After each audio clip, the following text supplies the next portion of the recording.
समन्ता चक्रवालेषु अत्रा गच्छन्तु देवता सद्धम्मं मुनिराजस् सुनन्तु सग्गमुखदं धम्मश्रवण कालो अयं बधन्ता धम्मश्रवण कालो अयं बधन्ता धम्मश्रवण कालो अयं बधन्ता नमो तस् भगवतो अरहतो सम्मा सम्बुද්දස්ස नमो तस् भगवतो अरहतो सम्मा सम्बुද්දස්ස නමෝ තස් භගවතු අරහතෝ සම්මා සම්බුද්දස්ස අභිඤ්ඤා කාය ඝන්තෝ ව්‍යාපාදෝ කාය ඝන්තෝ සීලබ්බත පරාමාසෝ කාය ඝන්තෝ ඉදං සච්ඡාභිනිවේසකාය ඝන්තෝ සදා වන්දනීය පූජනීය ශ්‍රීමත් මහා සංඝරත්නයන් අවසරයි ධර්ම ශ්‍රවණාබිලාසී සදැහැති පින්වත්නි සේක කල්යාණ මිත්‍ර සමූහයේ මගින් සිදු කරනු ලබන ධර්මදේශනා මාලාවේ මේ මාසයට નિયમિત ධර්මදේශනාවේ සදැහැති දායකත්වය අරගෙන කටයුතු කරනු ලබන්නේ දරංජය අතනායක මහත්මයා, චාමි අතනායක මහත්මිය, හිමන්දි අතනායක යන ඒ පවුලේ පින්වතුන් විසින් ඉතින් විශේෂයෙන්ම බලාපොරොත්තු වෙනවා ඒ චාමි අතනායක මහත්මියගේ ඒ 50 වෙනි උපන්දිනය නිමිති කරගෙන ඒ සඳහා ආශිර්වාද ලබා ගන්නට මෙම පින්කම සිද්ධ කරන්නට. ඒ වගේම පරලෝ සැපත් වන්නට යෙදුන චූලවංශ සිරිලාල් ඒ පියාණන්ටත්, ඒ වගේම රාණි අතනායක මෑණියන්ට, විමල් අතනායක ඒ පියාණන් ඇතුළු කොට ඒ මිය පරලව යන්නට යෙදුන සියලුම ඥාති වර්ගයාට පුණ්‍යානුමෝදනා කරන්නට බලාපොරොත්තු වෙනවා. ඒ වගේම විජිතා කාන්ති ඒ මෑණියන්ට ආශිර්වාද කරන්නටත් මේ පින්කමේදී බලාපොරොත්තු වෙනවා. ගෞරවනීය මාංකඩොළ සුදස්සන ස්වාමින් වහන්සේට, කොත්මලේ කුමාර කස්සප ස්වාමින් වහන්සේ ඇතුළු කොට පූජනීය වන්දනීය ශ්‍රීමත් මහා සංඝරත්නයට ආශිර්වාද කරන්නටත් මේ පින්කමේදී බලාපොරොත්තු වෙනවා. ඉතින් අපි පින්කම අවසානයේදී මේ පිළිබඳව නැවත සිහිපත් කරලා ඒ පින් අනුමෝදන් කළ යුතු අයට පින් අනුමෝදන් කරන්නත්, ඒ උපන් දිනයන් සඳහා ආශිර්වාද කරන්නට බලාපොරොත්තු වෙන අය සිහිපත් කරලා ඒ ආශිර්වාද කිරීමත් මේ පින්කමේදීම සිද්ධ කරන්නට බලාපොරොත්තු වෙනවා. ඉතින් පින්වත්නි, අද දවසේ මම මාතෘකා වශයෙන් යොදා ගන්නට යෙදුනේ ග්‍රන්ථ ධර්මයන්, කාය ග්‍රන්ථ ධර්මයන් පිළිබඳවයි. මෙතනදී ග්‍රන්ථ ධර්මයන් 4ක් පිළිබඳව දහම අපිට පැහැදිලි කරනවා. අභිජ්ජා කාය ග්‍රන්ථය, ව්‍යාපාද කාය ග්‍රන්ථය, සීලබ්බත පරාමාස කාය ග්‍රන්ථය, ඒ වගේම ඉදං සච්ච අබිනිවේස කාය ග්‍රන්ථය කියලා ග්‍රන්ථ ධර්මයන් 4ක් පිළිබඳව කතා කරනවා. මොනවද මේ ග්‍රන්ථ කියලා කියන්නේ? ග්‍රන්ථ කියලා කියපුවාම ග්‍රන්ථ කියන වචනේ තනිව ගත්තාම පොත්පත් වලට කියනවා ග්‍රන්ථ කියලා. ග්‍රන්ථ දුහුරය කියලා. එහෙම නැත්නම් ග්‍රන්ථාරූඪගත කරා. ඒ කියන්නේ ග්‍රන්ථ කියන වචනේ පාවිච්චි කරනවා පොතපතට කියන වචනයක් හැටියට. නමුත් මෙතනදී ග්‍රන්ථ කියලා හඳුන්වන්නේ පොත කියන අර්ථයකින්ම නෙමෙයි. පොතක යෙදিলা තියෙන ස්වභාවය, ඒකේ ලක්ෂණය, ඒකේ හැටි පිළිබඳව පෙන්වන අර්ථයකට. පොතක් අපි බයින්ඩ් කරනවා, එහෙම නැත්නම් බඳිනවා, වෙලනවා කියන අර්ථය තියෙන්නේ. පොත් වෙලනවා කියලා. එහෙම නැත්නම් පොත් බයින්ඩ් කරනවා කියලා අපි කියන්නේ. ඒ කියන්නේ මේ පිටුවක් එකකට එකක් ගැට ගැහිලා හිටින විදිහට වෙලුමකින් බඳිනවා නම්, ඒ කියන්නේ ගැට ගහනවා නම්, වෙලනවා නම්, මෙන්න මේකට කියනවා ග්‍රන්ථ කියන වචනය. එහෙමනම් අපේ ජීවිතයේ එහෙම වෙලුම්, එහෙම නැතිනම් එහෙම බැඳිච්ච, එහෙම නැතිනම් එහෙම ගැට ගහපු අර්ථයන්, ධර්මතාවයන් හතරකට බෙදෙනවා. ඒ කියන්නේ ග්‍රන්ථ වෙච්ච, එහෙම නැතිනම් බැඳිච්ච, වෙලිච්ච ධර්මතාවයන් හතරක් පිළිබඳව කතා කරනවා. ඒ හතර තමයි මම මාතෘකා කරන්නට යෙදුනේ. අවිජ්ජා කාය ග්‍රන්ථය. අවිජ්ජාව කියලා කියන්නේ විෂම ලෝභය. විෂම ලෝභය කියලා කියන්නේ විවිධාකාර වූ ලෝභ ස්වභාවයන් තුල තමන්ට නොලැබිච්ච දේවල් පිළිබඳව වේවා, තමන්ගේ හිතේ ඇති කරගනු ලබන යම් ලෝභ සහගත බවක් තියෙනවා නම් මෙන්න මේ ලෝභ සහගත බවට කියනවා විෂම වූ ලෝභය කියලා. මෙතන අවිජ්ජා කියලා කියන්නේ අවිද්‍යාව නෙමෙයි. ඒක වරදවා ගැනීමෙන් වළකින්න කියලා මම මතක් කරනවා. අවිද්‍යාව සහ අවිජ්ජාව කියලා කියන්නේ දෙකක්. අවිජ්ජා කියලා කියන්නේ විෂම වූ ලෝභයකට කියන අර්ථය. විෂමයි කියලා කියන්නේ සම මට්ටමකින් නෑ. ඒ කියන්නේ එකම දේ මත තියෙන ලෝභයක් නෙමෙයි. විවිධ වූ දේවල් විෂමාකාර විදිහට, විවිධාකාර විදිහට ඇති කරගනු ලබන ලෝභ ස්වභාවයන් පිළිබඳවයි විෂම ලෝභය කියලා පෙන්වන්නේ. ඉතින් එහෙමනම් ඒ විෂම ලෝභය කියන කාරණාව අවිද්‍යාවත් එක්ක පටලවා ගන්නට එපා. අවිද්‍යාව කියලා කියන්නේ යථාර්ථයේ නොදන්නාකමට.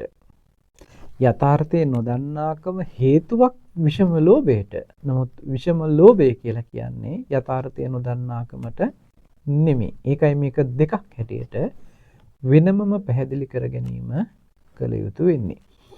ඊළඟට ව්‍යාපාදය. ව්‍යාපාදය කියලා කියන්නේ තරහ වූ ස්වභාවය. එහෙම නැතිනම් පටිඝ ස්වභාවය. එහෙම නැතිනම් තරහක්, වෛරී ස්වභාවයක්, ද්වේෂ සහගත ස්වභාවයක් කියන මෙන්න මේ ස්වභාවයට කියනවා, ඒ අනුව වෙලෙනවා නම්, බැඳෙනවා නම් කියනවා ව්‍යාපාද කාය ගන්තය කියලා. ඊළඟට තියෙනවා සීලබ්බත පරාමාස කාය ගන්තය. සීලබ්බත පරාමාස කියලා කියන්නේ සීල වැරදි සීල වෘතයන් පරාමර්ශණය කරනවා නම්. ඒ කියන්නේ නොයෙකුත් විවිධ වූ වැරදි සීල ක්‍රමවේදයන්, සීලබ්බතයන් පරාමර්ශණය කරනවා නම්. මෙන්න මේකට වෙලිලා බැඳිලා ඉන්නවා නම් මේක සීලබ්බත පරාමාස හැටියට පෙන්නනවා. ඊළඟට තියෙනවා ඉදං සච්ච අබිනිවේෂ කායගන්තය. ඉදං සච්ච, මේකමයි සත්‍ය, තමන් දන්න දේ, තමන් හිතපු දේ, ඒක විතරමයි සත්‍ය, අන් දෙයක් සත්‍ය නොවන තමන් දන්නා වූ තමන්ට හිතෙන දේ පමණක් සත්‍යයි කියන තැනකින් ගන්න බැඳෙන බව, වෙලෙන බව තමයි, ඒ අනුව කටයුතු කරන බව තමයි ඉදං සච්ච අබිනිවේෂ කායගන්තය කියලා කියන්නේ. මේකෙදී අපි මෙන්න මේ අවසානයේ කතා කරපු කාරණා දෙක තමයි ටිකක් වැඩිපුර කතා කරන්නට බලාපොරොත්තු වෙන්නේ. මොකද මේ කාරණා දෙකම සෝතාපට්ටි මාර්ගය, එහෙම නැත්නම් සෝතාපන්න මාර්ගයෙන්ම දුරු කළ යුතු කාරණා දෙකක් වෙනවා. ඒ කියන්නේ සෝවහන් භාවයටපත් වෙච්ච පුද්ගලයෙක් තුළ ඉදං සච්ච අබිනිවේෂ කාය ග්‍රන්ථයත් සීලබ්බත උපාදානයේ සීලබ්බත පරාමාසයේ සම්බන්ධ වෙච්ච කාය ග්‍රන්ථයත් කියන මේ කාය ග්‍රන්ථ දෙකම දුරු වෙන්නට ඕනේ. ඊළඟට ව්‍යාපාදයේ සහ අවිජ්ජාව පිළිබඳව සකදාගාමි මාර්ගයෙන් අවශේෂ වශයෙන් ඉතුරු වෙන මට්ටමකට දුරු කරනවා. අනාගාමි මාර්ගය තුල අවශේෂයක්වත් ඉතුරු නොවන විදිහට කටයුතු කරන්නට පුළුවන්කම තියෙනවා. හැබැයි මේ අවිජ්ජාව කියන කාරණාව ඇතුලේ තවදුරටත් අනුශය වශයෙන් ඉතුරු වෙච්ච කාරණාවක් තමයි අරිහත් මාර්ගයේදී දුරු කරන්න. මොකද රූප රාග අරූප රාග කියන මේ දෙකෙත් විෂම මට්ටමින් ලෝභය පවතින්න පුළුවන්. ඒකට යම් ඇල්මක් පවතින්න පුළුවන්. මොකද මේක කාමයේ සම්බන්ධ කතාවක් නෙමෙයි මෙතන අවිජ්ජාව කියලා කියන්නේ. විෂම ලෝභ බවක්. ඒ නිසා ලෝභය කියන කාරණාව අරිහත් මාර්ගයේ දක්වාම දුරු කළ යුතු කාරණාවක් වෙනවා. ඉතින් ඒ නිසා මේ හතරෙන් ව්‍යාපාදේ සහ අවිජ්ජාව කියන කාරණාවන් ටික අපිට තවදුරටත් ඉදිරි මාර්ගවල ඒ කියන්නේ උඩටම යනකොට සකදාගාමි අනාගාමි අරිහත් කියන මාර්ගවලදී ඒ කියන්නේ දුරු කරන්නට ඕන වෙන්නේ. නමුත් සෝතාපන්නයකටපත් වෙන්න. එහෙම නැත්නම් සෝවහන් ඵලයකටපත් වීම පිණිස අප විසින් අනිවාර්යයෙන්ම දුරු කරගත යුතු කාරණාව දෙකක් තමයි මේ සීලබ්බත පරාමාස කාය ග්‍රන්ථයත් ඉදං සච්ච අබිනිවේෂ කාය ග්‍රන්ථයත් කියන මේ කාය ග්‍රන්ථ දෙක.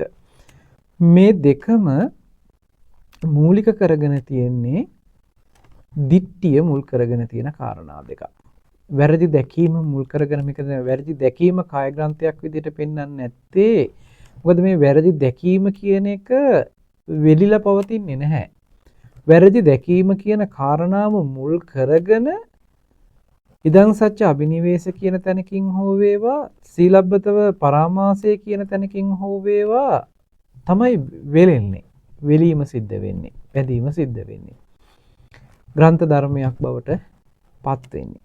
ඉතින් ඒ නිසා අපි මෙතනදී පැහැදිලිව තේරුම් ගන්නට ඕනේ සීලබ්බත පරාමාසය කියලා කියන්නේ මොකක්ද කියලා.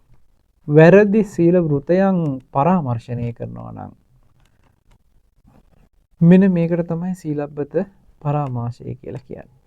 වැරදි සීල වෘතයන් වලට අපිට යන්නට හේතු වෙන්නේ කුමක් නිසාද? අපි මේක බොහෝම සියුම්ම විමසන්නට ඕනේ. වැරදි හෝ වේවා හරි හෝ වේවා කියන තැනකින් අපි මේක ගත්තට මේකේ උත්තරේ සාධාරණීකරණය කරන්නට බෑ. මොකද අපි කියන්නේ වැරදි හෝ වේවා හරි හෝ වේවා යම් කෙනෙක් සිල් රකින්නවා නම් ඒ සිල් රකින්න එක ඊට අනුගතව කටයුතු කරනවා නම් එතන සීලය සම්පූර්ණ කරගන්න බැරි වුණත් එයා යම් සීලයක ඉන්නව නේද කියන තැනකින් යම් කෙනෙක් තර්ක කරන්නට පුළුවන්. නමුත් සිල් රකින්න ඕනේ ඇයි කියන එක පිළිබඳව දන්නේ නැතුව ඒ සීලය තුල කටයුතු කළ යුත්තේ ඇයි කියන එක දන්නේ නැතුව ඒ අදහස ප්‍රකාශ කිරීම සුදුසු නෑ කියලා මම සිහිපත් කරනවා. මොකද ඒකට හේතුව සීලබ්බත පරාමාසය කියලා කිව්වහම වැරදි සීල වෘතවලට යනවා කියලා කිව්වහම පරාමර්ශණයකට යනවා. ඒ කියන්නේ සිහි කිරීමකට ඒවා මෙනෙහි කිරීමකට යනවා නම් මෙන්න මෙතන තියෙන දෝෂය මොකක්ද කියන එක අපි දැකිය යුතුයි. අපි අපේ ජීවිතය ගත්තාම තමන්ගේ ජීවිතය එහෙම නැත්නම් මේ තමන්ගේ ආත්මය සැපවත් කිරීම පිණිස ආත්මීය ශාන්තියක් ළඟා කර ගැනීම පිණිස මේ ආත්මයට එහෙම නැත්නම් මේ ජීවිතයට සැපවත් බවක් ශාන්තියක් සුවයක් ලබා දීම පිණිස අපි යමක් කරනවා නම් අනුගමනය කරනවා නම් යම් ක්‍රමවේදයක් පිළිපදිනවා නම් මෙන්න මේ ක්‍රමවේදයේම තියෙන්නේ ආත්මීය බවක් මුල් කරගෙන ඒ ආත්මීයව කටයුතු කරන ඒ ආත්මය සැපවත් කිරීම කියන එහෙම නැත්නම් ආත්මයට ශාන්තියක් සලසා දීම කියන මෙන්න මේ ඉලක්කය ඒ අරමුණ මත තමයි අපි යම් සීලයකට යනවා නම් කටයුතු කරන්නේ. එහෙමනම් මේ ආත්මීය භාවය මුල් කරගෙන ආත්මීය හැඟීමක් ඇතුව ඒ ආත්මීය භවෙන් සැපවත් වීම පිණිස ඒ ආත්මය සැපවත් කරවීම පිණිස ආත්මයට ලාභයක් ප්‍රතිලාභයක් ශාන්තියක් සැනසුමක් ලබා දීම පිණිස සිදු කරනු ලබන ක්‍රියාදාමයක් තමයි විවිධ වූ සීලයන්ගෙන් යුක්තව කටයුතු කරන්නට උත්සාහවත් වෙන්නේ. ඒ තුල මේ ශරීරයට නොයෙකුත් ආකාරයේ දුක් දෙමින් පීඩා දෙමින් අපහසුතාවලට පත් කරවමින් මේ ආත්මය සැපවත් කරන්නට උත්සාහවත් වෙනවා. ඒකට හේතුව තමයි මේ ආත්මයේ දුකට පත් වෙලා තියෙන්නේ කරන ලද කර්මයන් නිසා. ඒ කර්මයන්ගේ විපාක ටික මේ කයට දුක් පීඩා ගෙන දෙමින් විපාක ටික විඳලා ඉවර කරන්නම ඕනේ. ඒ කියන්නේ දුක ගෙවන්න ඕනේ ඉක්මනින් මේ දුක් ටික මේ කයට ලබා දීලා. ඒ කියන්නේ දුකක් තියෙනවා නම් පීඩාවක් තියෙනවා නම් මේ පීඩාව වේගෙන් ඉවර කළොත් එතකොට දුක් ටික ඉවර වෙනවා. මොකද අපේ සමාජයේ බොහෝ සුලභව පවතින කාරණාවක් තියෙනවා. සමාජයේ අපි දකිනවා අර යම් කෙනෙකුට දුකක් පීඩාවක් ලැබෙන්න පටන් ගත්තාම හිත හදා ගැනීම පිණිස කියන කතාවක් තියෙනවා. දැන් ওই දුක් විඳට කමක් නැහැ. අනාගතේ ওই දුක ගෙවිලා ඉවර වුණාට පස්සේ ওই දුක විඳලා ඊළඟට සැප විපාක දෙන්න පටන් ගන්න. එහෙම නැත්නම් සැපේ එන්නේ එතකොටයි. ඒ නිසා දැන් දුක් විඳට කමක් නැහැ. ඒක ගැන දුක් වෙන්නේ නැතුව ඒ දුක පීඩාව විඳ දරාගෙන ඒක ගෙවල ඉවර කරන්න ඕනේ. ඒ කර්මයේ ගෙවිල ඉවර වුණාම ඊට පස්සේ සැපගෙන දෙන්න පටන් ගන්නවා කියලා. නමුත් දහමේ පෙන්නන කාරණාව බැලුවාම තව කොච්චර දුක් විපාක ගෙන දෙන්න තියනවද කර්ම විපාක දෙන්න තියනවද කියලා දන්නවද කියලා අහනවා. කොච්චර ප්‍රමාණයක් දැන් මේ වෙනකොට ගෙවිලා ඉවරයිද කියලා දන්නවද කියලා අහනවා. ඒ නිසා තව කොච්චර දුක් ගෙන දෙන්න තියනවද කියලා දන්නෙත් නැහැ. කොච්චර ප්‍රමාණයක් ගෙවිලා ඉවරද කියලා දන්නෙත් නැහැ. ඒ නිසා මේ කයට දැඩි ලෙස දුක් පීඩාවන් පමුණවාලීමෙන් දුක ගෙවලා ඉවර කරන්න පුළුවන් ක්‍රමයක් නැහැ කියලා අපේ බුදුරජාණන් වහන්සේ ඒ දුෂ්කර ක්‍රියා කරන කාලේ බෝධිසත්ව අවදීයේදී එහෙම නැතිනම් සිදුහත් තාපසතුමාගේ කාලෙදී වසර 6ක විතර කාලයක් අධිකව දුක් දීලා බැලුව මේ කියන කාරණාව सिद्ध කරන්න පුළුවන්ද කියන එක ගැන. ආයි කිසිම කෙනෙකුට දුක් දීලා මේ ජීවිතයේ මේ ආත්මය සැපවත් කරවන්න පුළුවන් කියලා කියනවා නම් ඒක එහෙම නෙමෙයි කියලා කියන්නේ ඒක නොකර ඉඳලා නෙමෙයි. ඒක කරලම බලලා තමයි ඒ විදිහට ප්‍රකාශයක් කරන්නේ. ඒ විදිහට කරුණක් පැහැදිලි කරන්නේ. ඒ නිසා බුදුරජාණන් වහන්සේ බෝධි සම්භාර පුරණ කාලෙදිත් අනේක විද දුක් පීඩාවන් වලට මුහුණ දුන්නා වගේම අවසාන ආත්මයේදී බුද්ධත්වයට පත්වීම පිණිස දුෂ්කර කාලය එහෙම නැත්නම් දුෂ්කර ක්‍රියා කරපු කාලය තුල වසර 6ක ප්‍රමාණ කාලයක් මේ කයට දුක් පීඩාවන් දුන්නා. පළත්ත පළභෝගී මට්ටමකින්, ඒ කියන්නේ වැටිච්ච දෙයක් ආහාරයට ගන්න මට්ටමකින්, යැපෙන මට්ටමකින් ආදී මේ ශරීරයට දෙන්න පුළුවන් අතිශයින්ම දුෂ්කර වූ ක්‍රියාවක් අනුගමනය කරලා පෙන්නවා. ඒකෙන් නිවන් දකින්න පුළුවන්කම ලැබුණේ නැහැ කියන එක අවබෝධ වුණා. ඒක අපේ ජීවිතවලටත් පෙන්නවා ඒ විදිහට යන්න එපා මේ ගමන වැරදි ගමනක්. මේ ක්‍රමවේදය තුල දුක් පීඩාවක් නැති කරන්න පුළුවන් කමක් නැහැ කියන එක පැහැදිලි කරලා තියෙනවා. ඉතින් එහෙනම් විවිධ වූ ක්‍රමවේදයන් වලින් ආත්මයට සැපයක් සාන්තියක් ළඟා කර දීම පිණිස කටයුතු කරනවා නම් මෙන්න මේක සීලබ්බත පරාමාසයට වැටෙනවා. මේක කාය ග්‍රන්ථයක් වෙන්නේ ඊට අනුගතව ඒකටම බැඳිලා ඒකෙම යෙදිලා කටයුතු කරන මට්ටමකටපත් වෙනවා. වෙලිලා පවතිනවා. වෙලිලා පවතිනවා කියන්නේ එකින් එක මේ පිටුවෙන් පිටුව එකකට එකක් සම්බන්ධ වෙලා බැඳිලා පවතිනවා වගේ. මේකේනා එකක් අතහරිනවා තව එකකටපත් වෙනවා. ඒක අතහරිනවා තවත් එකකට වැටෙමි. ආදී මේ විදිහට මේ සීලබ්බත පරාමාසයෙන් සීලබ්බත පරාමාසයටම බැඳෙමින් පවතිනවා නම් ඒකෙම වෙලිලා පවතිනවා නම් ඒ කෙනාට කොච්චර මේ දේවල් පැහැදිලි කරලා දුන්නත් ඒ කෙනා ඒ තුල කටයුතු කරන්නෙම ඒකෙන් ශාන්තිය ළඟා කරගන්න පුළුවන් කියන තැනකින්. එහෙම වෙලා තියෙන්නේ මෙන්න මේ ඉදං සච්ච අබිනිවේෂ කියන කාය ග්‍රන්ථයත් ওই සමග එකතු වෙලා තියෙන හින්දා මේක ඇත්තටම ග්‍රන්ථ ධර්මතා දෙකක්. හැබැයි මේ ධර්මතා දෙකම එක මත එක යැපෙනවා. එකට එකතු වෙලා කටයුතු කරලා තියෙන්නේ.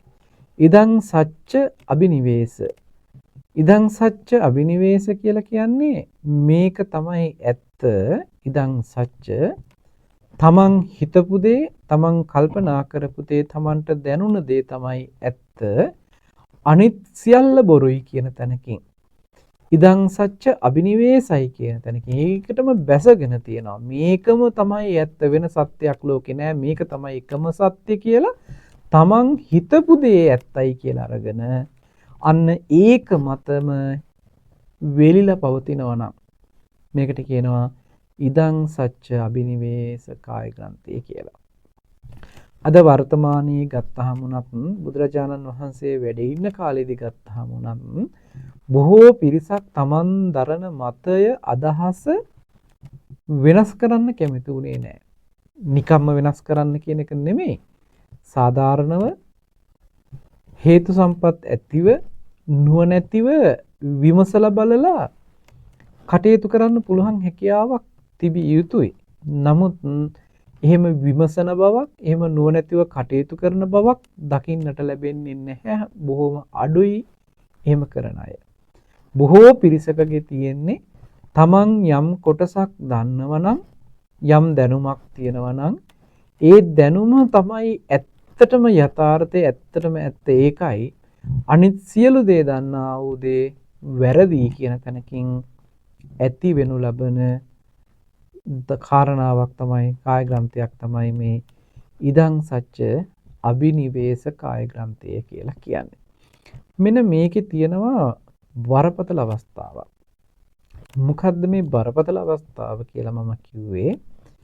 යම් කෙනෙක් යමක් හිතාගෙන ඉන්නවා නම් ඒ හිතාගෙන තමන් දරන අදහස වෙනස් කරගන්නට කැමති නොවන තාක්කල් තමන් ඉන්නේ වැරද්දක, තමන් ඉන්නේ වැරදි සීල වෘතයක, තමන් ඉන්නේ වැරදි මාර්ගයක, තමන් ගමන් කරන්නේ වැරදි පැත්තකට, තමන්ගේ දිශානුතිය වැරදිලා කියලා පිළිගන්න කැමති නැහැ. ඕක තමයි බරපතලයි කියලා කිව්වේ. මොකද බුදුරජාණන් වහන්සේ ළඟට පවා ගිහිල්ලා අතිශයින් වාද විවාද පවත්වපු අවස්ථාවන් තියෙනවා නොයෙකුත් පුද්ගලයන්. ඒ වාද විවාද අවසානයේදී බොහෝ පිරිසක් ධර්මය අවබෝධ කරගත්තා. නමුත් යම් පිරිසක් හිටියා බුදුහාමුදුරුවෝ එහෙම දේශනා කළාට මම තමයි හරි දේ දන්නේ, මම දන්න දේ තමයි ඇත්ත, මම තමයි දන්නේ හරියටම කියලා හිතාගෙන ඒ වාදයන් වලින් ආපහු හැරිලා යන්න ගියපු අය හිටියා. එක උදාහරණයකට පෙන්වුවොත් මේ කාරණේ අපි අහලා තියෙන උරුවෙල කශ්‍යප, ගයා කශ්‍යප, නදී කශ්‍යප කියලා මේ තුන්බෑ ජටිලයන් පිළිබඳව. මේදි විශේෂයෙන්ම මේ උරුවෙල කශ්‍යප ළඟට බුදුරජාණන් වහන්සේ වැඩම කරලා අති විශාල ප්‍රාතිහාර සංඛ්‍යාවක් ප්‍රාතිහාරයන් වශයෙන් පානවා. ඒ ප්‍රාතිහාරයන් පාන හැම වෙලාවකම මේ කශ්‍යප හිතුවේ බුදුරජාණන් වහන්සේ පිළිබඳව ශ්‍රමණ බවත් ගෞතමයන් කියලා කියන්නේ මහා එරිදි බල සම්පන්න කෙනෙක්. හැබැයි ඒ වුණාට මංගගේ රහත් වෙලා නැහැ. මෙයා හිතාගෙන හිටියා මෙයා රහත්වන් වහන්සේ කෙනෙක් කියලා, රහත් වෙච්ච කෙනෙක් කියලා.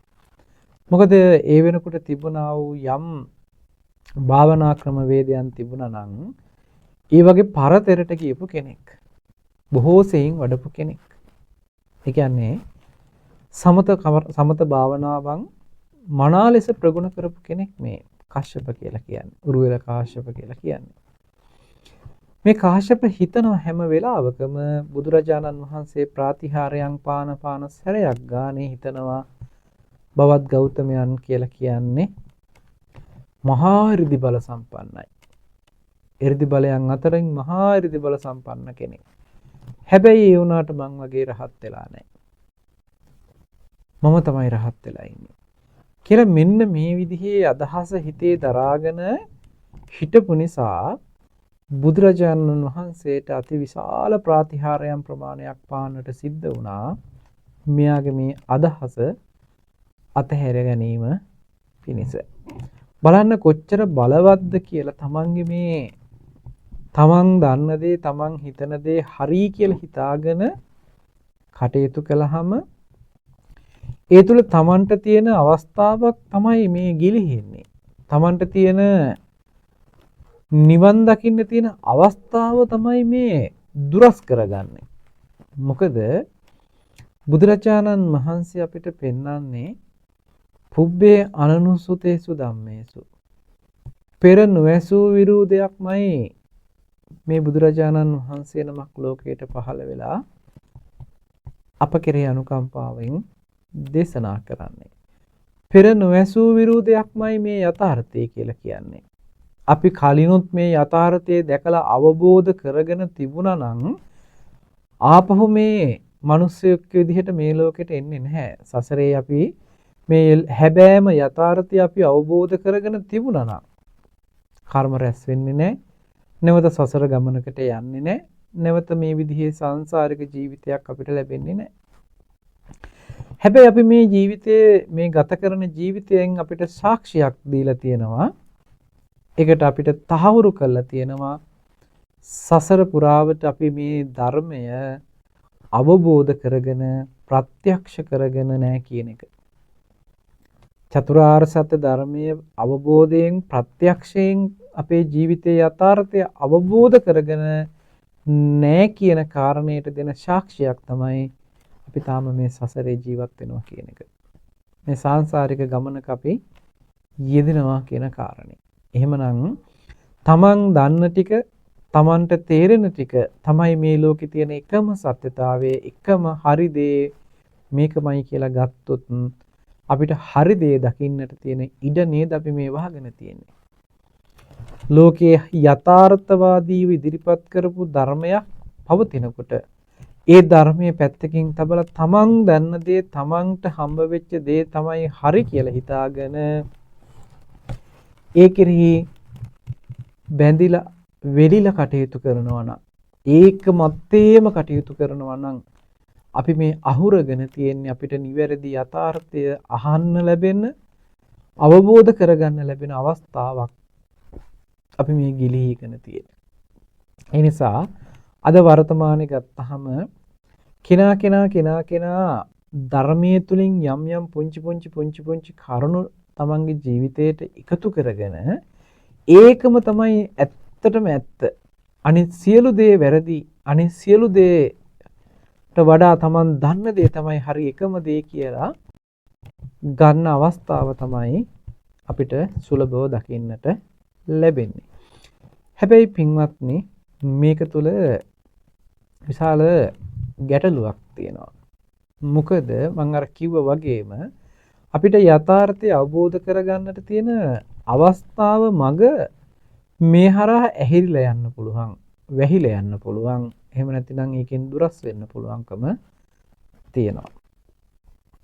අපි ගත්තොත් සමහරුන්ට අද වර්තමානයේදී බුදුරජාණන් වහන්සේ දේශනා කරපු ධර්මයේම අරගෙන තමන්ට කැමති විදිහට අර්ථ ගන්නවාගෙන වචන කඩලා බෙදලා වැරදි තැන් වලින් වචන බෙදලා අරගෙන ඒවාට දෙන අර්ථ ගැන්වීම තුළ ඒක තමයි ඇත්තටම ඇත්ත, ඒක තමයි හරියටම හරි, තමන් දන්න දේ තමයි හරියටම හරි කියලා හිතාගෙන ඉදං සච්ච අබිනිවේෂ කියන කාය ග්‍රන්ථය හරහා මේ සසරට යොමු වෙලා තියෙනවා. වෙලිලා තියෙන්නේ. ග්‍රන්ථයක් බවට පත් වෙලා තියෙන්නේ.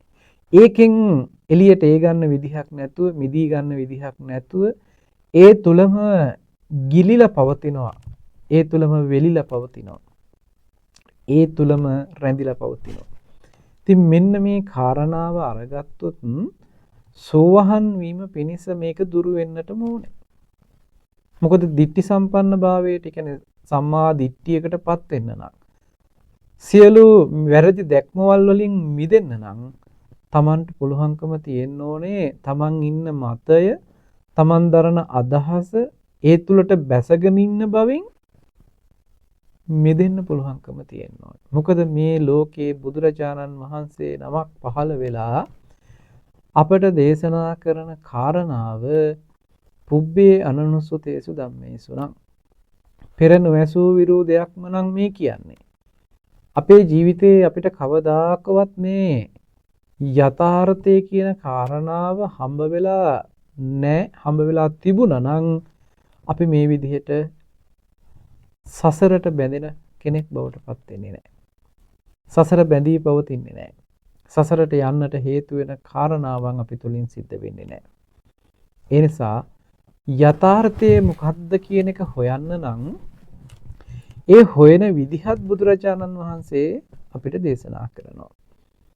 යථාර්ථය හොයන්න නම් අපිට තනියම මේක හොයනවා කියන තැනකින් හොයන්න බෑ. මොකද Taman තනියෙන් හොයාගෙන දැනගත්ත අවබෝධ කරගත්ත දේ ඇත්තයි කියලා Tamanට හිතුණට එහෙම තනියම අවබෝධ කරගෙන තනියෙන්ම ගවේෂණය කරලා ඒ අවබෝධතාවයටපත් වෙනවා නම් එහෙමපත් වෙන්න පුළුවන්කම තියෙන්නේ සම්මා සම්බුදුරජාණන් වහන්සේ නමකටත් ඒ වගේම පසේ බුදුරජාණන් වහන්සේ නමකටත් පමණයි.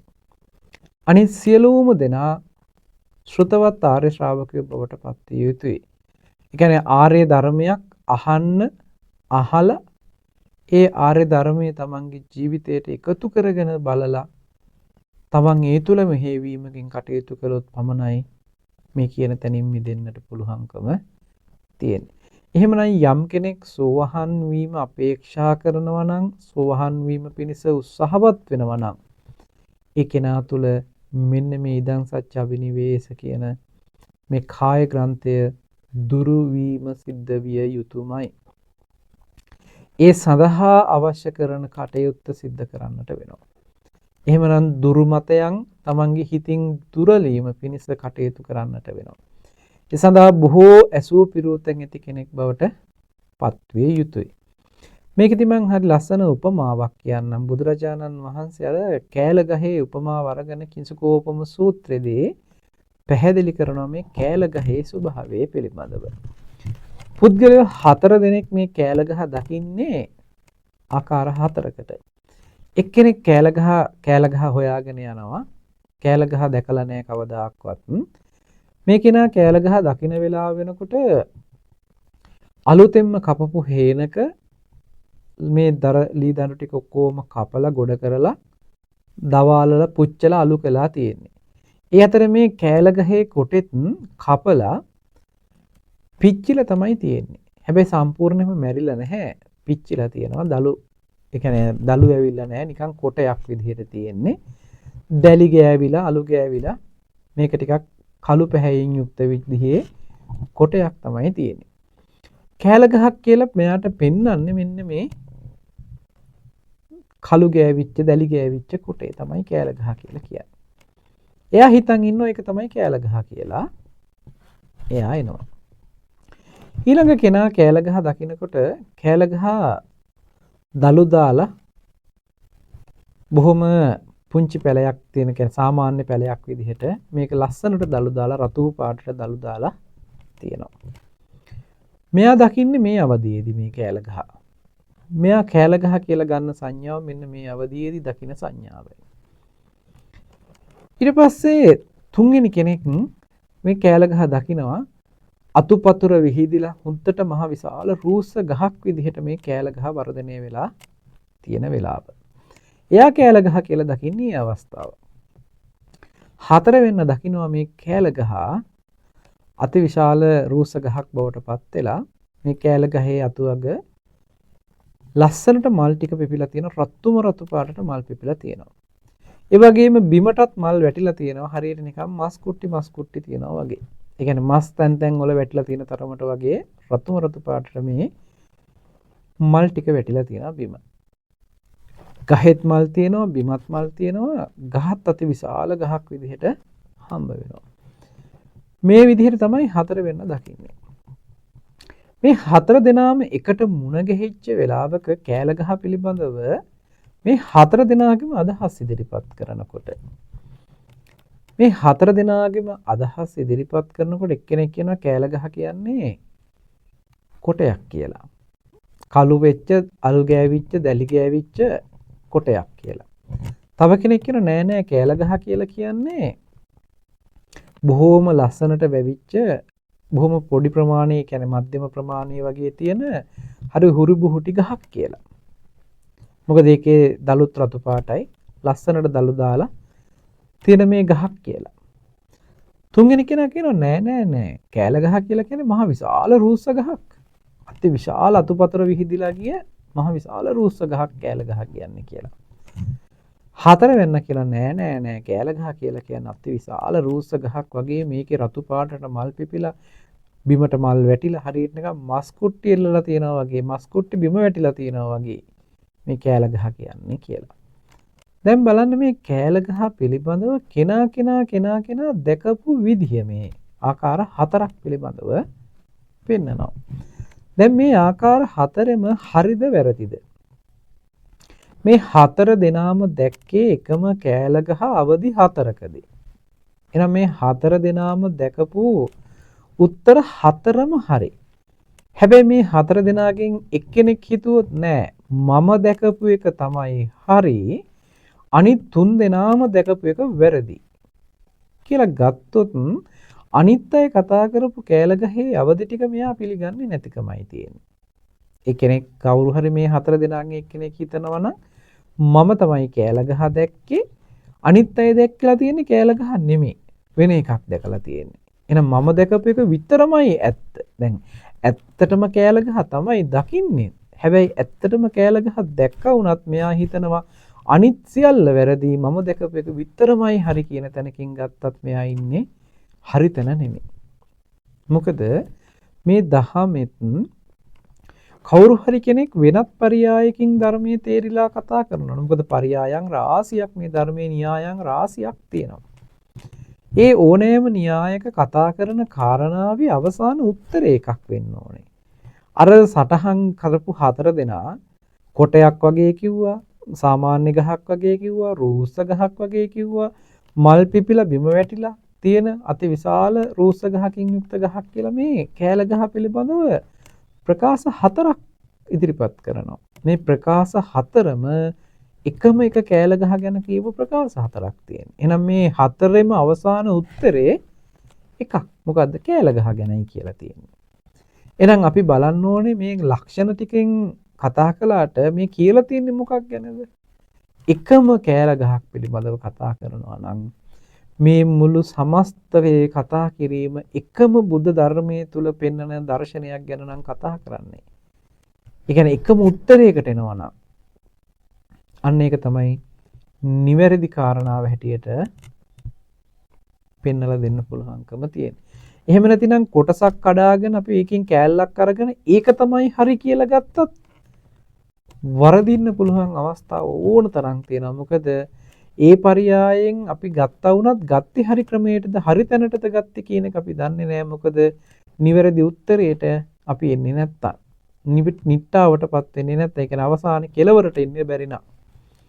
ඒ ගත්ත අදහස වරදින්න පුළුවන්. ඒ විදිහට සීලය පිළිබඳව වෙන්න පුළුවන්, සමාධිය පිළිබඳව වෙන්න පුළුවන්, ප්‍රඥාව පිළිබඳව වෙන්න පුළුවන්. අපි දරන අදහස් ගන්න අදහස් ටික ඒකම තමයි ඇත්ත, ඒකම තමයි සත්‍ය, අනිත් සියල්ල අසත්‍ය, අනිත් සියල්ල වැරදි කියලා ගත්තොත් දහමේ පරයයන් පෙන්වන ක්‍රමවේදයන් රාශියක් තියෙනවා. ඒකට අනුගතව ඒක හරියටම බැලුවොත් තමයි අපිට අවබෝධ වෙන්නේ. තේරුම් ගන්න පුළුවන්කම තියෙන්නේ. මම මේක තේරෙන්න තවත් උදාහරණයක් කියන්නම්. එක සූත්‍රයක අපිට හම්බ වෙනවා ආනත්තරීය පාප කර්මයන් පිළිබඳව. එහිදී පැහැදිලිව පෙන්නනවා මව මැරීම, පියා මැරීම ආනත්තරීය පාප කර්මයක් හැටියට. එතකොට යම් කෙනෙක් අම්මා තාත්තා මරනවා නම් ආනත්තරීය පාප කර්මයක් වෙනවා. ආනත්තරීය පාප කර්ම කරගත්තාම ඒක අනිවාර්යයෙන්ම අපායට යනවා. නිරාපායට යනවා. එයාට මේ ජීවිතයේදී ධර්මය අවබෝධ කරගන්නට පුළුවන්කමක් ලැබෙන්නේ නැහැ. මොකද ආනත්තරීය පාප කර්මය නිසා. ඒ නිසා මේ ජීවිතේ නිවන් දකින්න බෑ ආනත්තරීය පාප කර්මයක් කරපු කෙනෙකුට. ඔන්න අපි දැන් ඕක දන්නවා. ඊළඟට දහමේ පෙන්නනවා තව තැනක යම් කෙනෙක් නිවන් දකින්න නම් ඒ කියන්නේ නිවන් දැකීම පිණිස කල යුත්තේ මොකක්ද කියලා අහනකොට යම් කෙනෙක් නිවන් දැකීම පිණිස කල යුත්තේ මවත් පියත් දෙන්නම ඝාතනය කළ යුතුයි කියලා කියනවා. දැන් අපේ ඇඟත් එක්ක හිරිවැටලා යනවා මේ කියන කතාවට. මොකද අම්මයි තාත්තයි දෙන්න මරන්න ඕනේ නිවන් දකින්න කියලා කියන්නේ. හැබැයි කලබල වෙන්න එපා. මේ සූත්‍රයේ පැහැදිලිව පෙන්නනවා මෙතනදී අම්මයි තාත්තයි දෙන්න කියලා කියන්නේ මොකක්ද? කවුද? කියන තැනකින්. අතනදී අම්මයි තාත්තයි කියලා කිව්වේ අපිට උප්පත්තිය සඳහා හේතු වෙච්ච සම්මතයෙන් අම්මා වෙච්ච තාත්තා වෙච්ච අපිට උප්පත්තිය පිණිස හේතු වෙච්ච දෙන්න. මෙතන ධර්මතාවය විදිහට ගත්තාම අපිට උප්පත්තිය පිණිස හේතු වෙච්ච ධර්මතාවය තමයි තණ්හාවයි මාන්නයයි කියලා කියන්නේ. තණ්හාවයි මාන්නයයි නැමැති අම්මයි තාත්තයි දෙන්න. ඔන්න එතන අම්මා තාත්තා කියලා කතා කළේ පුද්ගල උප්පත්තිය පිණිස නෙමෙයි. අපිට උප්පත්තිය ගෙන දීම පිණිස හේතු වුණ හේතු ධර්මතා ටික පැත්තෙන් කතා කළේ. හේතු ධර්මතා පැත්තෙන් කතා කළ අම්මයි තාත්තයි කියලා කියන්නේ තණ්හාවයි මාන්නයයි. මෙන්න මේ තණ්හාවයි මාන්නයයි දෙක මරන්නම වෙනවා. දුරු කරන්නම වෙනවා නිවන් දකින්න නම්. දැන් එතකොට ඔන්න මෙන්න මේ අර්ථ දෙක බලන්න සූත්‍ර දෙකක තියෙනවා. මේ කාරණා දෙක මේ විදිහට පෙන්නනවා. කවුරු හරි කෙනෙක් කිව්වොත් අම්මයි තාත්තයි දෙන්න මරන්න ඕන නිවන් දකින්න කියලා. මේක ඇත්තටම ඇත්ත මේක ඇත්තම ඇත්තයි කියලා හිතාගෙන අනිත් සියල්ල බොරුයි කියලා හිතාගෙන අනිත් සියල්ල වරදි කියලා හිතාගෙන මේක තමයි එකම ඇත්ත කියලා හිතාගෙන අම්මයි තාත්තයි දෙන්න මැරුවොත් නිවන් දකින්න පුළුවන් කියලා හිතාගෙන අපි මේකේ අර්ථය දන්නේ නැතුව මේක ඇත්තටම ඇත්තයි කියලා විමසන්නේ නැතුව ඇත්තම ඇත්තයි කියලා හිතාගෙන අපි මොකද කරන්නේ? අම්මයි තාත්තයි හැබෑවටම ඉන්න අම්මා තාත්තා ඝාතනය කළොත් ඇයි දැන් කියනවනේ අම්මා තාත්තා දෙන්නම මරන්න ඕනේ නිවන් දකින්න නම් කියලා. දැන් මොකද කරන්නේ? අම්මයි තාත්තයි දෙන්නම ඝාතනය කළොත් මොකක් වෙයිද? ආනත්තරීය පාප කර්මයක් වෙනවා. ඒ විතරක් නෙමේ මේ ජීවිතේ නිවන් දකින්න බැරිව නිවන් දකින්න බැරි වෙන විදිහට ගැටලුවක් වෙනවා. දැන් බලන්නකෝ නිවන් දකින්න කියලා හිතාගෙන අම්මයි තාත්තයි දෙන්න මරවුවේ නිවන් දකින්න ඕනේ කියලා හිතාගෙන. නමුත් නිවන් දකින්න ඕනේ කියලා හිතාගෙන මුණත් අම්මා තාත්තා මැරුවොත් නිවන් දකින්න බැරි වෙනවා කියලා තව සූත්‍රයක තියෙනවා. එතනදී අම්මා තාත්තා කවුද මෙතනදී අම්මා තාත්තා කවුද කියලා මේ දෙක වෙන් කරගත්තේ නැහැ. මොකද තමන් හිතපු එක තමයි හරි කියලා හිතුවේ. ධර්මයේම ගත්තා වුණාට තමන් හිතපු එක හරි කියලා ගත්තොත් ඒක වැරදි. මොකද ධර්මයේ පෙන්වන අර්ථය මොකක්ද කියලායි ගන්න ඕනේ. තමන් හිතන එක නෙමෙයි. තමන්ට දැනෙන්න ඕනේ නුවණකට මේ කියන්නේ මේකයි කියලා. එහෙම නැතුව තමන් හිතාගත් එකක් තියෙනවනේ. ඒක ඇත්තයි කියලා ගත්තොත් අතිවිශාල ප්‍රශ්නයකට මුහුණ දෙන්න වෙනවා. මොකද අම්මයි තාත්තයි දෙන්න මරන්න නැතුව නිවන් දකින්න බෑ කියලා කියන කාරණාව ඇතුලේ අම්මා කවුද තාත්තා කවුද කියලා විමසුවේ නැහැ. තමන් හිතාගත්ත අම්මා කියන්නේ මේ අම්මා මේ තාත්තා මේ අම්මයි තාත්තා ඉන්න මේ අම්මා තාත්තා දෙන්න මැරුවොත් මට නිවන් දකින්න පුළුවන් කියලා. දැන් බලන්න අම්මයි තාත්තයි දෙන්න ගැන තමන් හිතපු අදහස හරි කියලා හිතාගෙන ඒ අදහසනේ ක්‍රියාත්මක කළේ. ඉදන් සත්‍ය අභිනිවේෂ වෙලා එතන. තමන් දන්න දේ තමන් හිතපු දේ තමයි එකම ඇත්ත එකම හරි වෙන හරි දෙයක් වෙන ඇත්ත දෙයක් ලෝකයේ ආය වෙන එකක් නැහැ. කියන තැනකින් ගත්ත දැටි තීරණය මත තමයි අම්මයි තාත්තයි දෙන්නගේ ජීවිතේ නැති කරලා ආනත්තරීය පාප කර්මයක් කරගන්නේ. බලන්න තමන් දරපු අදහස තමන් දරපු මතේ නිසානේ මේ වගේ මහා බරපතල කාරණාවකට යන්න සිද්ධ වෙන්නේ. ඒ වගේ ධර්මයේම උනත් අපේ ජීවිතයට අරගන්නකොට ඒ දීලා තියෙන අර්ථය පිළිබඳව අපි ගන්න අර්ථය පිළිබඳව දෙකම සමානයිද කියලා බලන්න තරම් අපි නුවණැති පුද්ගලයෝ බවට පත් වෙන්නට ඕනේ. එහෙම නොවුනොත් එහෙම නොකළොත් අපිට වැරදෙන්නේ අපේ ජීවිතේම වරදිනවා. සසර නිවන් දකින්න තියෙන එහෙම නැත්නම් මේ සසර ගමන කෙලවර කරන්න තියෙන මාර්ගයේම අවහිර වෙලා යනවා. ඒ නිසා Taman දරන මතය අදහස හොද්දට විමසලා බලලා ගත යුතු වෙනවා. ඒ විමසීම පිණිස ධර්ම න්‍යායම්ම භාවිතා කරමින් ඒක විමසන්න මිසක් ඒක විමසීම පිණිස තවත් එක් විදිහේ මතවාදයන් දාමින් විවිධ වූ අර්ථයන් දාමින් විකෘති කරන ලද අදහස් එකතු කරමින් ගත්තොත් ඒද සිද්ධ වෙන්නේ අර වගේම වැරදි ක්‍රියාවක් වැරදි අවබෝධයකට පත්වීමක්. බොහෝ පිරිසක් අද බුදුදහම අන්‍ය ආගම් සමග සම්බන්ධ කරලා බලමින් ඒ වාගේද තියෙන අර්ථයත් මේ අර්ථයටම සමානයි කියලා හිතමින් බුදුදහමේ පෙන්වන යම් දහම් අර්ථයන් අන්‍ය ආගමික දර්ශනයන් අන්‍ය ආගමික ඉගැන්වීම් සමග සම්බන්ධ කරලා ඒව සමග සංසන්දනය කරලා අර්ථයන් සමානයි කියලා ගන්න උත්සාහවත් වෙලා තියෙනවා. මම හිතන කිසිදු ආගමකට කිසිදු දර්ශනයකට අගෞරවයක් කිරීමේ අදහසකින් නෙමෙයි මේ කාරණේ කියන්නේ. නමුත් බුද්ධ දර්ශනයේ බුද්ධ දහම කියලා කියන්නේ අන්‍ය ආගමික අන්‍ය ඉගැන්වීම් වල තියෙන කාරණාවක් නෙමෙයි. ඒවට සම කරන්න පුළුවන් කාරණාවක් නෙමෙයි. ඒ නිසා මේකම තමයි ඇත්ත කියලා අපිට අපි දරන මතය තුල රැඳෙන්න බෑ. මොකද ඒකට හේතුව බුදු දේශනාව බුදුරජාණන් වහන්සේ විසින් අවබෝධ කරගෙන දේශනා කරපු දෙයක්. ඒක අපිට තේරෙන විදිහට කියලා අරගෙන කටයුතු කරන්න කිව්වොත් විශාල ගැටලුවක් තියෙනවා. බොහෝ අය කියනවා පච්චත්තං වේදිතබ්බෝ විඤ්ඤෝහි කියලා කියපුවාම බුදුරජාණන් වහන්සේ දේශනා කරපු දේ කෙනකෙනාට තේරෙන විදිහට තේරුම් ගත්තාම හරි ඒ කෙනාගේ නුවණේ හැටියටනේ තේරුම් ගන්න ඕනේ කියලා කතා කරන අර්ථය තුල ලොකු වැරද්දක් තියෙනවා. ඒ තමයි පච්චත්තං වේදිතබ්බෝ විඤ්ඤෝහි කියලා කියන්නෙම තම තමන්ගේ නුවණින් ඒ බුදුරජාණන් වහන්සේ දේශනා කරපු එක අවබෝධ කරගන්න ඕනේ කියන එක මිසක් බුදුරජාණන් වහන්සේ දේශනා කරපු එක ඒ කෙනාට කැමති විදිහට අවබෝධ කරගත්තාම හරි කියන එක නෙමෙයි. කෙනාට කැමති විදිහට නෙමෙයි මේ කියන්නේ. බුදුරජාණන් වහන්සේ විසින් දේශනා කරපු කාරණාව තමන්ගේ නුවණින් ඒ කාරණාව අවබෝධ කරගත යුතුයි. තමන්ගේ නුවණින් තමන්ට කැමති විදිහට අවබෝධ වීම නෙමෙයි. තමන්ගේ නුවණින් ඒ බුදුරජාණන් වහන්සේ දේශනා කරපු කාරණාවයි අවබෝධ වෙන්නට ඕනේ.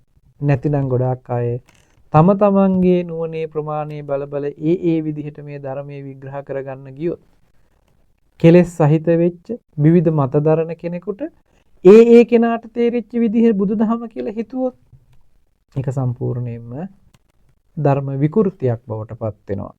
වැරදි විදිහට ධර්මයේ ගත්තා කියන තැනකට යන්න වෙනවා. ඒ නිසා තමයි අද වර්තමානයේ ගන්නකොට බොහෝ පිරිසක් වැරදි විදිහේ ධර්මයන් විකෘතීන් බවට පත් කරගෙන කටයුතු කරන අපිට දකින්නට ලැබෙන්නේ. ඉදං සත්‍ය අබිනිවේෂ කියන මෙන්න මේ කාරණාව ප්‍රධාන සාධකයක් වෙලා තියෙනවා. ඒ වගේ ආකල්ප අදහස් දරන්නට හේතු වෙලා තියෙනවා.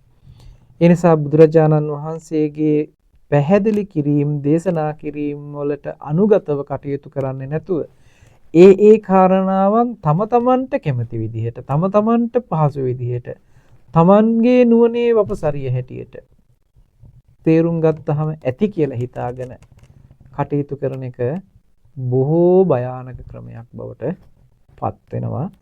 මොකද ඒකට හේතුව ධර්මයේ තුල තියෙන කාරණාවන් ධර්ම විකෘතීන් බවට පත් කරගෙන ඒක ඇත්තයි කියලා හිතාගෙන කටයුතු කළාම අපි ඉන්නේ ධර්මයේ තුල කියලා දන්නේ නැහැ. මොකද තමන් ඉන්නේ හරි තැන කියලා හිතාගෙන ඉන්න නිසා. මෙන්න මේ කාරණාවෙන් මිදෙන්නේ නැති තාක්කල් ඒ කෙනාට සෝහන් මාර්ගයෙන් සෝහන් ඵලයකටපත් වෙනවා කියන එකක් වෙන්නේ නැමයි. මොකද එහෙම ඉන්න තාක්කල් ඒ කෙනා ඉන්නේ මිත්‍යා දෘෂ්ටිකත්වයේ තුල. ඒ වගේම සීලබ්බත පරාමාසයකට වැටෙනවා. මොකද ඒ ඉඳන් කරන ක්‍රියාවන් සියල්ල ආත්මයක් සැපවත් කිරීමේ අදහසකින් ආත්මීය ශාන්තියක් ලබා ගැනීම පිණිස කරන වැඩ කටයුත්තක් බවට පත් වෙනවා. ඒ නිසා ඒක සීලබ්බත පරාමාස ගණයට යනවා. ඒ වගේම තමන් හිතන දේ විතරයි ඇත්ත අනිත් සියල්ල ලෝකයේ වැරදි කියන තැනකින් කිසිදු විමසීමකින් තොරව කටයුතු කරන කෙනෙක් බවට පත් වෙනකොට ඉදං සත්‍ය අබිනිවේෂ කියන මේ කාය ග්‍රන්ථය බවට පත් වෙනවා. මෙන්න මේ කාරණා දෙක සෝතාපන්න සෝහන් මාර්ගයේදී තමයි දුරු වෙන්නේ. එහෙනම් මේ කියන කාරණා දෙකෙන් එකක් හෝ තමන් ළඟ තිබුණොත් මේ දෙකම එකට බැඳිලා තියෙන්නේ. මේ කාරණා දෙකෙන්ම අපිට පෙන්වන එක කාරණයක් තියෙනවා. අපි තාම මාර්ගයටවත් යොමු වෙච්ච නැති පිරිසක් බවට පත් වෙනවා. ගොඩාක් ජීවිතවල අද වර්තමානයේ ගත්තාම ගොඩාක් ජීවිතවල තම තමන් මේ වගේ මාර්ගඵලවල ඉන්නේ කියන තැනක හදාගත්ත මානසික මට්ටමේ හදාගත්ත තැනක අපි රැඳිලා පවතිනවා සමහර වෙලාවට.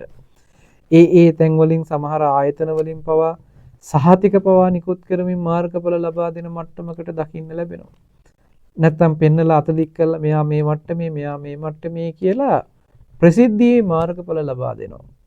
ඒ අතරේ බලන්න හිතලා මේ කියන කාරණාවන් වල යථාර්ථයකට නොපැමිණිය කෙනෙකුට කොහොමද මේ වගේ මාර්ගඵලයක් ලබන්නට පුළුවන්කම තියෙන්නේ? ඒ නිසා යම් කෙනෙක් සෝවහන් මාර්ගයේ තුල කටයුතු කරනවා නම් ඒ සෝවහන් මාර්ගයේ තුලින් දුරු වෙන්නට ඕන කාරණාවන් තියෙනවා. ඒ අතරේ සීලබ්බත පරාමාස කාය ග්‍රන්ථයත් ඉදන් සච්ච අබිනිවේෂ කාය ග්‍රන්ථයත් කියන මේ කාය ග්‍රන්ථ දෙකම දුරු වෙන්නේ සෝවහන් මාර්ගයේදී. ඒ නිසා තමන් දරන මතය තමන් දරන අදහස තුල නෙමේ කටයුතු කරන්නට ඕනේ. බුදුරජාණන් වහන්සේ විසින් දේශනා කරන ලද දර්ශනයක් තියෙනවා නම් අන්න ඒ දර්ශනය අවබෝධ කරගෙන ඒ දර්ශනය දරා ගන්නවා නම් අන්න එතන සීලබ්බත පරාමාසයකට වැටෙන්නෙත් නැහැ. ඒ වගේ මිදන් සත්‍ය අභිනිවේෂයකට වැටෙන්නෙත් නැහැ. මොකද වෙන වෙන දේවල් කරන්න යන්නෙත් නැහැ. ඒ වගේම මේ තමන් හිතන් ඉන්න එක තමයි හරි කියන තැනකට එන්නෙත් නැහැ. මොකද තමන් හොයාගත්ත තමන් හිතාගත් එකක් නෙමෙයි. බුදුරජාණන් වහන්සේ විසින් දේශනා කළ ඒ දේශිත අර්ථය තමන්ට වැටහෙනවා නම් වැටහිලා තියෙන්නේ බුදුහාමුදුරුවන්ගේ දේශනාව. ඒක තමන්ට වැටහිලා තියෙන්නේ තමන් හොයාගත්ත තමන්ට තේරිච්ච එක නෙමෙයි. තමන් හොයාගත් එකක් නෙමෙයි. ඒක බුදුරජාණන් වහන්සේ විසින් දේශනා කරපු දෙයක්.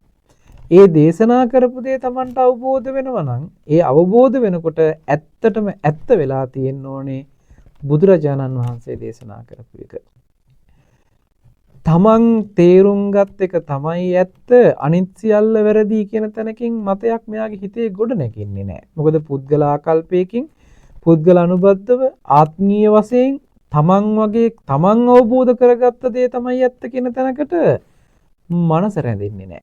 මොකද පුද්ගල ආකල්පයකින් කටයුතු කරන ගනුදෙනුවෙන් ආත්මීයව කටයුතු කරන ගනුදෙනුවකින් මිදිලා වාසය කරන්නට හේතු වෙලා තියෙනවා.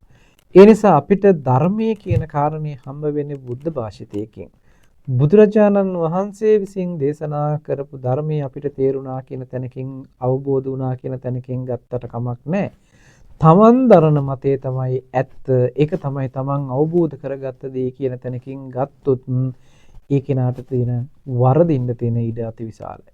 බුදුරජාණන් වහන්සේ විසින් දේශිත දේ තමන්ට තේරෙනවා කියන කාරණාවයි තමන් හොයාගත්ත තමන්ට තේරිච්ච දේ තමයි එකම සත්‍ය කියන තැනකින් ගත්තාමයි මේක අතර තියෙන අතිවිශාල වෙනසක්. මොකද අපිට ඔප්පු වෙන්න ඕනේ තමා තුළින් ඔප්පු වෙන්න ඕනේ ඇත්ත.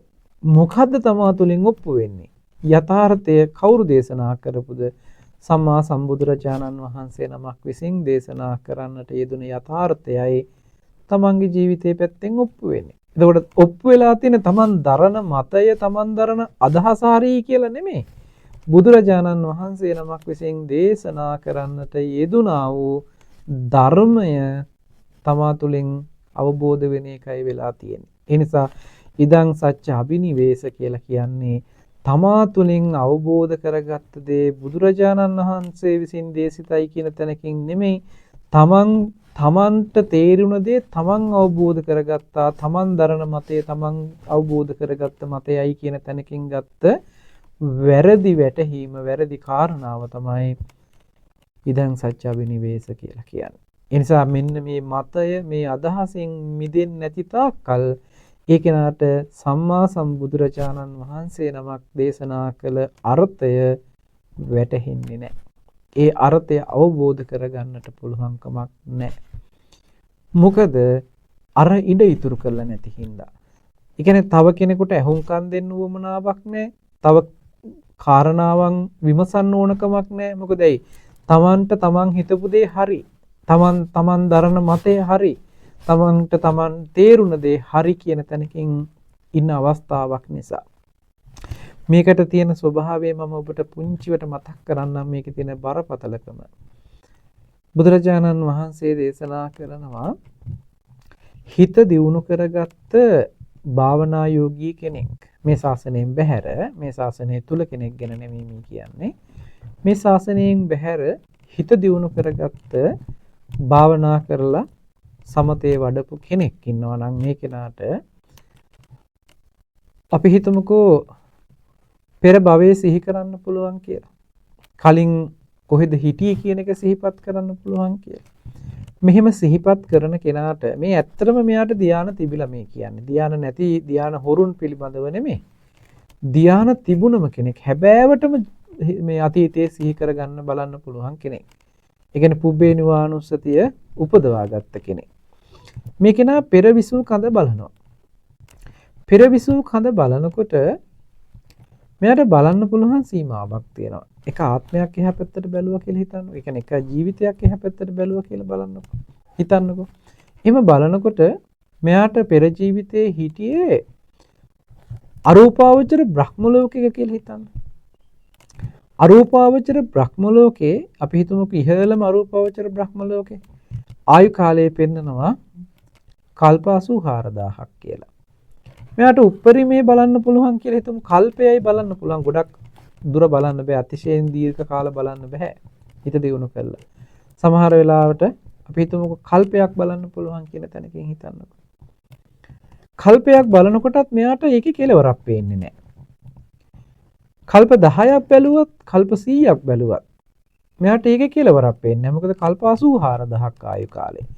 ඒ නිසා මෙයාට බ්‍රහ්ම ලෝකයේ දිහා බලන්න පුළුවන් වුණාට බ්‍රහ්ම ලෝකේ ඉපදිච්ච දවසක් පේන්නේ නැහැ.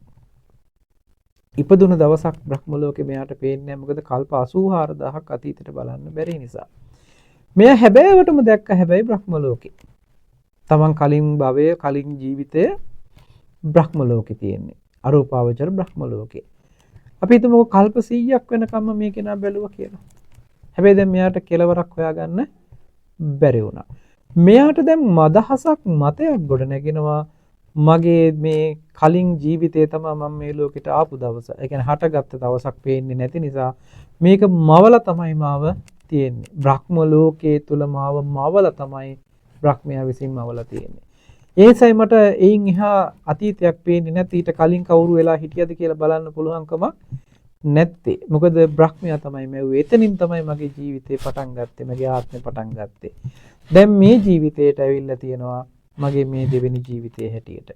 ඒ නිසා මම බ්‍රහ්මයා විසින් මවන ලද කෙනෙක් කියන තැනක මහා බ්‍රහ්මයා විසින් මවපු කෙනෙක් විදිහට තමයි දැන් පිළිගන්නේ. දැන් මෙයා දැක්කක බොරුද?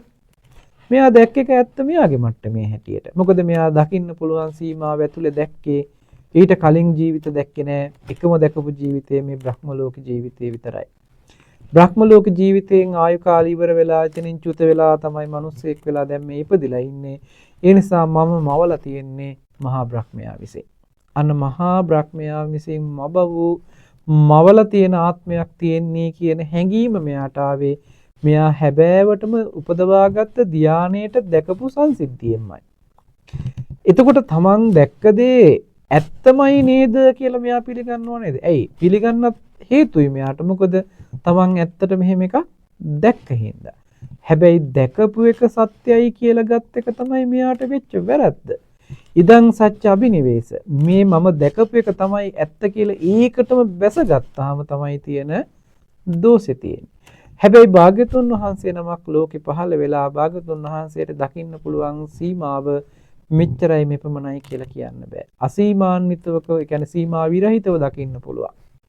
ඒ දකින්නකොට තමයි හම්බ වෙන්නේ ඔය කියන කාරණාව කල්ප 84000ක ආයුෂයකටත් එහා ජීවිත තිබිලා තියෙනවා. මේ කර්මය හා කර්මඵලයේ අනුව අවිද්‍යාව අනුව අවිද්‍යා සංකාරාදී මේ පටිසම්පාද න්‍යායට අනුගතව සසරක ගමන යන ක්‍රමවේදය මොකක්ද කියලා අවබෝධ කරගෙන තියෙනවා. ඒ නිසා මහා බ්‍රහ්මයා බවුප එකක් නෙමෙයි මේ තියෙන්නේ. මෙන්න මේ අවිද්‍යාව මුල් කරගෙන සංකාර විඥාන නාම රූප සලආයතන පස්ස වේදනා තණ්හා උපාදාන භව ජාති ජරා ව්‍යාධි මරණ කියන මේ පටිච්ච සමුප්පාද ධර්මයකට අනුගතව න්‍යායකට අනුගතව මේ මෙරමින් උපදිමින් යන සංසාර ගමනක් මේ තියෙන්නේ කියන එක බුදුරජාණන් වහන්සේ දේශනා කරනවා. මේ දේශනාව පිළිගන්නේ නැහැ. මොකද හේතුව නෑ මම දැක්කනේ. මට තහවුරුයි. මමට ප්‍රත්‍යක්ෂයි. මම දැක්ක ධානා බලයෙන් අතීතයේ සිහි කරනකොට බ්‍රහ්මයා විසින් තමයි මම මවලා තියෙන්නේ. මොකද බ්‍රහ්ම ලෝකෙන් එහාට මට ජීවිතයක් හම්බ වෙලා නැහැ. එනිසා මම දැකපු එක ඇත්තයි. බුදුරජාණන් වහන්සේ මොන දේශනාව කළත් මම දැක්ක එක ඇත්තයි කියන තැනකින් රැවටෙන්නේ බලන්න නිකන් කෙනෙක් නෙමෙයි. සාමාන්‍ය මිනිස්සෙක් නිකන් ඔහේ හීනයක් දැකලා රැවටිලා නෙමෙයි. හිත ඉන්න වෙලාවක ඇති වෙච්ච හිතලුවක් දැකලා හිතලුවකට රැවටිලා නෙමෙයි. මෙයා ඇත්තටම රැවටිලා තියෙන්නේ තමන් විසින්ම උපදවාගත්ත ධානයකින් නිර්මාණය වෙච්ච චතුූපපාත පුබ්බේ නිවානුස්සති ඥානයේ චතුූපපාත ඥානය ආදී මේ ඥානයන් උපදවාගෙන ඒ ඥානයකට දැකපු සිද්ධියකයි මේ රැවටිලා තියෙන්නේ. බලන්න එතකොට අර වගේ හිත දියුණු කරගෙන මානසික මට්ටමකින් දැකපු දෙයක්ුත් ගත්ත Taman දැක්ක එක හරි කියලා ගත් එක කොච්චර වැරදිලාද කියලා බලන්න. එහෙමනම් අපි ගැන ආයේ කවර කතාවද? අපිට කොච්චර වරදින්න පුළුවන්ද? ඒ නිසා අපි දරන අදහස අපි හිතන දේ තමයි හැබෑවටම ඇත්ත කියලා හිතාගෙන හිටියොත් බුද්ධ ධර්මයේ තුල දේශනාව තුල භාගතුන් වහන්සේ විසින් ඉදිරිපත් කර දර්ශන න්‍යායකට අනුව කටයුතු නොකළොත් අපි අර හිතාගෙන ඉන්න එක ඇත්තමයි කියලා හිතාගෙන අපිට රැවටෙන්න පුළුවන් අවස්ථාව අතිශයින්ම වැඩි. ඒ නිසා ඒ කාරණාව ඇතුලේ රැවටිලා කටයුතු කරන්නට තියෙන ඉඩකඩ තියෙන තාක්කල් අපිට ඉදන් සත්‍ය අභිනිවේෂ කාය ග්‍රන්ථය කියන මේ කාය ග්‍රන්ථයේ තියෙනවා.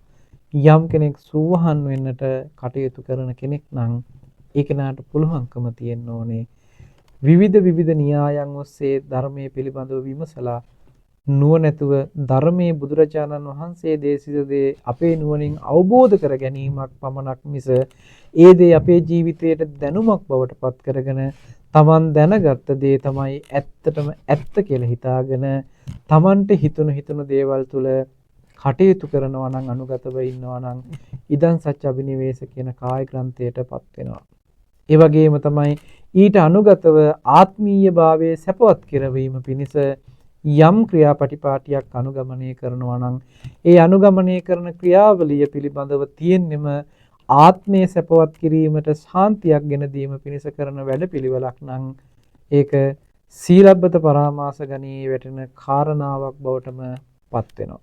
එහෙනම් සීලබ්බත පරාමාසයෙන්ුත් මිදිලා ඉදන් සත්‍ය අභිනිවේෂ කියන කාය ග්‍රන්ථයෙන්ුත් මිදිලා කටයුතු කිරීම පිණිස මේ දේශනා කරන්නට යෙදුනා වූ කරුණු ටික මේ හැම කෙනෙකුගේම ජීවිතයට උපකාරයක් වේවා ධර්ම අවබෝධයේ පිණිස උතුම් පාරමිතාවක්ම වේවා කියලා සාදු කියලා ප්‍රාර්ථනා කරන්නට.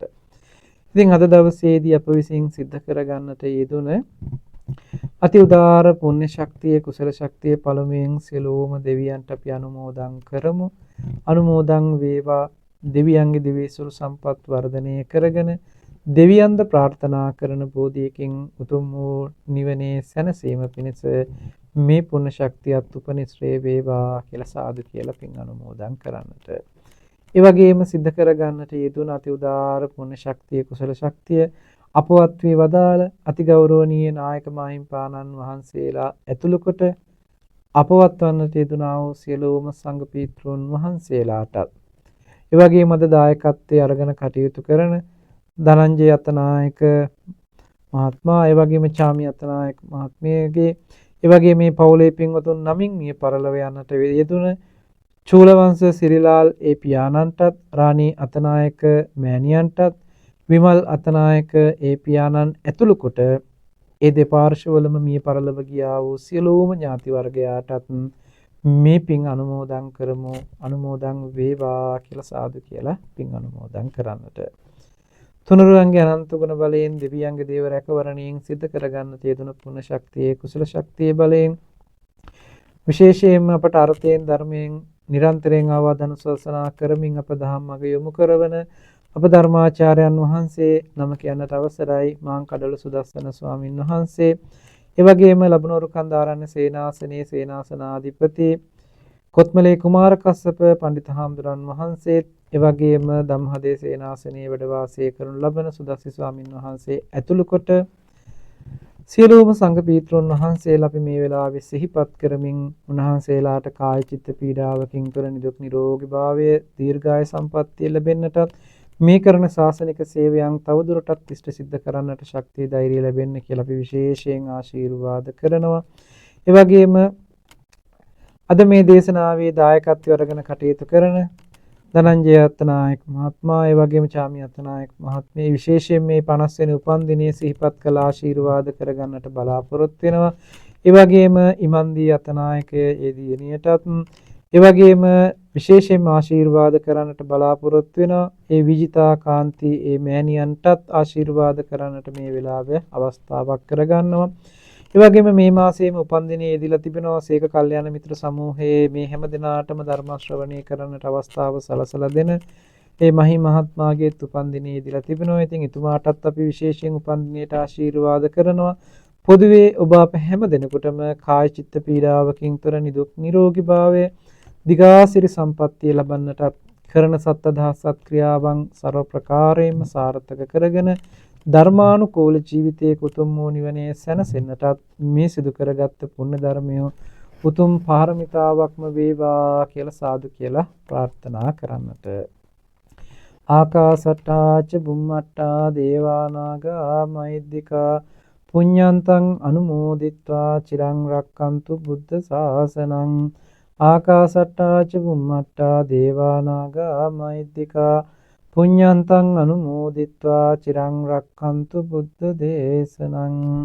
ආකාසට්ටා ච බුම්මට්ටා දේවා නාග මහිද්దికා පුඤ්ඤන්තං අනුමෝදිත්වා චිරං රක්칸තු බුද්ධ ශාවකං. හැම දිනාටම තෙරුවන් සරණ ප්‍රාර්ථනා කරනවා.